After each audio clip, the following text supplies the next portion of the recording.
My betta breeding journey today, I want to share with you what happened during one of my betta breeding attempts. First, I prepared the aquarium by adding clean water. After filling the tank, I placed the male betta inside and gave him some time to adjust to his new environment. After a while, I fed the male betta some mosquito larvae. I use live food as part of conditioning because I want the fish to be active and in good condition before breeding. Next, I introduced the female betta, but I didn't release her directly into the aquarium. Instead, I placed her inside a plastic bottle.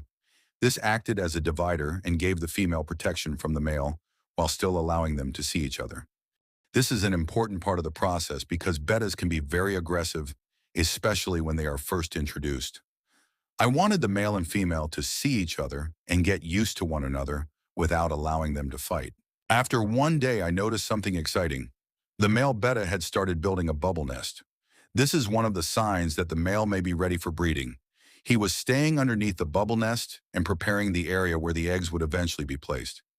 Since the male had already built his bubble nest, I decided it was time to remove the plastic bottle that was separating them.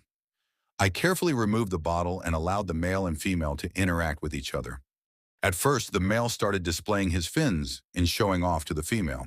This is normal behavior during betta courtship. The male was trying to attract the female and encourage her to come closer to the bubble nest. But then something unexpected happened. After a few hours, I noticed that the female suddenly started biting the male's tail. The male's tail became badly damaged because of the repeated biting. This was not something I wanted to continue because if the female kept attacking him, the damage could become even worse. Even though some chasing and minor aggression can happen during betta breeding, serious fighting should not be ignored. So instead of allowing the fight to continue, I decided to remove the female and separate her from the male. My main priority was to prevent the male's tail from getting more damaged. This breeding attempt didn't go exactly as I expected, but it was still a learning experience for me.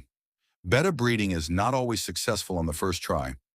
Every pair of bettas can behave differently.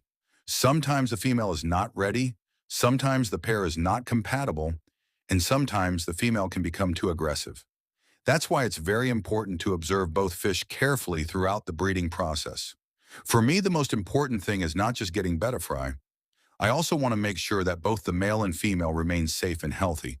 So that's what happened during this betta breeding attempt. The male successfully built his bubble nest, but the female became too aggressive and damaged his tail, so I decided to separate them before the injury became worse. Hopefully, on the next breeding attempt, I can find a better match and have a more successful spawning process. Thank you for watching, and I hope you enjoyed following this betta breeding journey with me. If you enjoy betta breeding and fish keeping videos, don't forget to follow and subscribe for more updates.